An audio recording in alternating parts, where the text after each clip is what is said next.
case I wildly gesticulate, I'll knock it all over the place.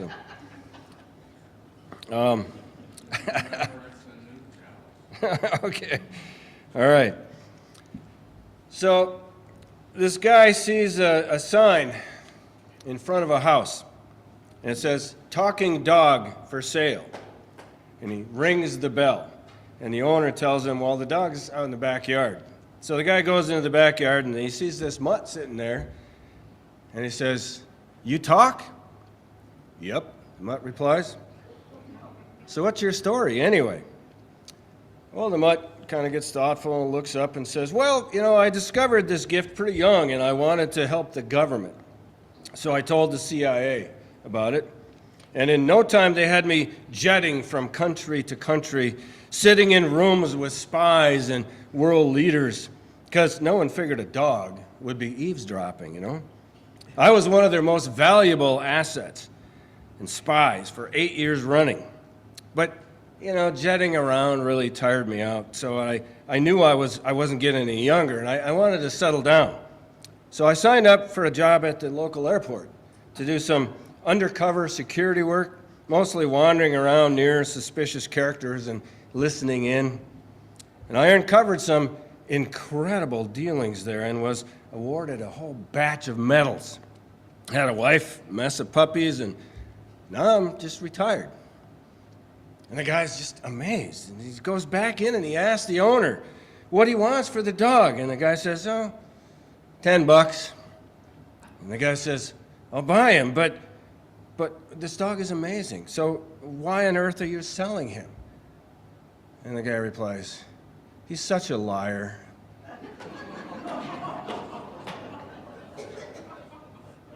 Yeah, I haven't told the joke before. I thought I'd try it and see what happens. But it's relevant because you see, talking dogs and frolicking dragons that we're going to sing about are fun to think about. And having just visited my soon-to-be 4-year-old granddaughter in Pennsylvania, magic is on my mind. But knowing I would be out of town a while back, I put this talk together close to the end of the Christmas season. The magic of the season filled me, and I have a hard time letting go of that season. And this year was especially unique because Hanukkah began the same day. And then, of course, Kwanzaa, the celebration of African American culture, began on December 26th, though there's a lot to celebrate in the world, if you choose to look at it that way. But thinking about Christmas long ago, I personally, as an individual and as clergy, I discovered that I needed to work a little harder and go deeper into the Christmas story to find meaning and to remember the magic so that I understood and I could translate it for my kids, but I also so that I could be a responsible Lutheran pastor and talk about it in meaningful ways.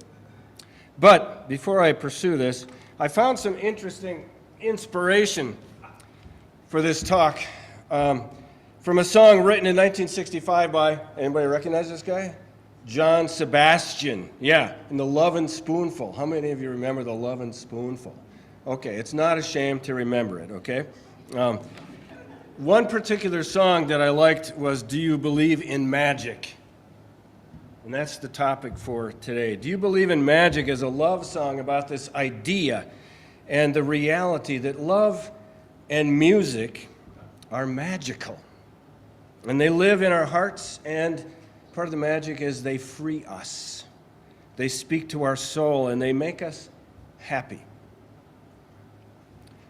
Believe in the magic was something that I told my kids all the time. And now that they are older, they sometimes remind me, and it warms my heart when they do that. When they were young, we wanted them to hold on to a sense of wonder that is so easy to lose when you grow up. And I was reminded of that wonder as Julie and I watched a few Christmas movies this year. Elf and the Santa Claus were two of them, and they made us laugh. But they also created this feeling inside that was warming to me. My reverie, however, isn't about what some would call the facts or the details of the Christmas story. It's about the magic that can inspire our ability to actually feel love and peace, a little joy and caring and hope right here in the midst of all of our brokenness. When my sons were young, we made sure that Christmas was not complete until Epiphany, January 6th, which also happens to be my older son's birthday. When the story proclaims the Magi arrived at the manger in Bethlehem on Epiphany.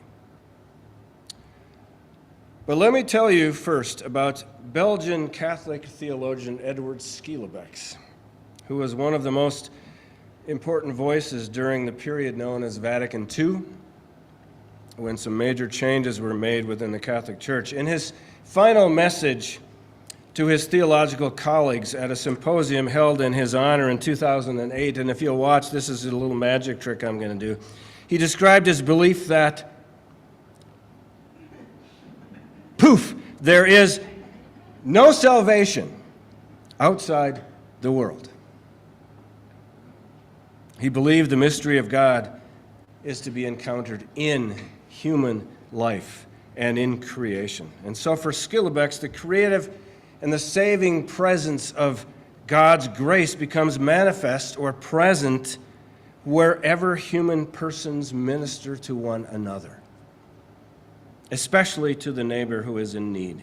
And he believed that human love is an embodiment or a sacrament of God's love, and he called these fragments of salvation.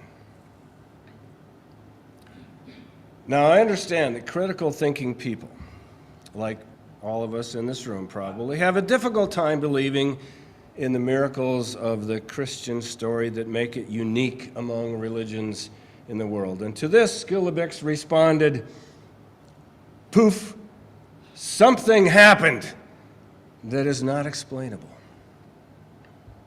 But something happened. Now, contrast that with Joseph Heller's, the author of Catch-22, Joseph Heller's book called Something Happened, in which nothing happens for 300 pages. And I'll never forget my college roommate throwing the book across the room after he finished it, because 300 pages, nothing happens. Well, something happened in our house as we celebrated Epiphany. The night of January 5th, when our kids had gone to sleep, we would fill a shoebox with hay, and we would put a present in that hay, and then we'd quietly slip it under their beds while they were sleeping, along with a note that was written by those magi whose names, according to legend, were Gaspar, Balthazar, and Melchior. And in that note, they were thanking my boys for the hay for their camels, and in exchange, they left them a gift. And then we would look out their bedroom window the next morning and see camel tracks in the snow. It was an exciting moment. The magic of the Magi appearing and leaving them a present in exchange for food for their camels. You never know when you're going to need some camel tracks. You know how hard it is to find an old plunger like that anymore? There's too many other new things to use. Participating and believing in the magic of the season inspires more magic, and so it becomes real in the heart. And Edward Schillebeeckx wrote, belief in God is impossible without belief in humankind. So what he's doing is putting it right back in our laps. We are participants, or not, in the magic of the world around us. The peace and the joy and the love we experience and share has nothing to do with whether something happened the way it was recorded thousands of years ago. That these stories were written down and told over and over and over again had less to do with fact and detail than they did with desperately needed hope in people's lives. Elaine Pagels, professor of religion at Princeton University and a scholar of the early church, says the stories of miracle and wonder in the Gospels picture human lives drawn into a divine mystery. But then critically, she asks, but what do they mean? And what really happened? She says they are not written simply as history. Often they speak in metaphor and magic, and we take them seriously. We can take them seriously without taking them literally. The Gospels often speak in the language of stories and poetry. As I would bet is true for most of you, turning those stories into dogma and into doctrine doesn't make them spiritually deep, nor does it necessarily make them believable in a literal way. Pagel says that what we call Christianity is a 2,000-year-old collection of stories, prayers, liturgies, music, miracles, sources drawn from traditions as different as Eastern Orthodoxy is from Pentecostalism or Christian Science. No one, she says, can swallow the entire tradition because it's undigestible. Instead, anyone who identifies as Christian chooses certain elements of it. Well, and she goes on to recall that a professor friend said to her, "Wait a minute, I'm an atheist. How can you believe in that stuff?" First of all, she says, believing in all that stuff is not the point. The Christian message can be transformational, and I would add, so can any message, especially things like you have written down now in this covenant. It's transformational stuff. And she says, the Christian message encouraged her to treat other people well and open up a world of imagination and wonder.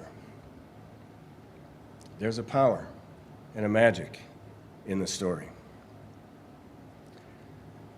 So those are the opinions of two scholars. Love and Spoonful musician John Sebastian wrote, "If you believe in magic, don't bother to choose if it's jug band music or rhythm and blues. Just listen, and it'll start with a smile that won't wipe off your face no matter how hard you try. If you believe in magic, come along with me. Believe in the magic that can set you free." But, as the well-known publication, the National Enquirer, reminds us, inquiring minds want to know. To get beyond the opposites, you're either a believer or not, or you're either going to heaven or not. To get beyond that, we need to keep digging and asking questions about how and why these stories were written and told. Their power and magic comes from speaking to a deep human longing for a sense of transcendence and spiritual experience in our daily lives. Elaine Pagels says, we can question the literal truth of the virgin birth story and still love the midnight service on Christmas Eve, where the story is gloriously told and sung as miracle.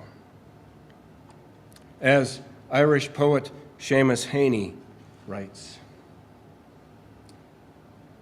believe that a further shore is reachable from here.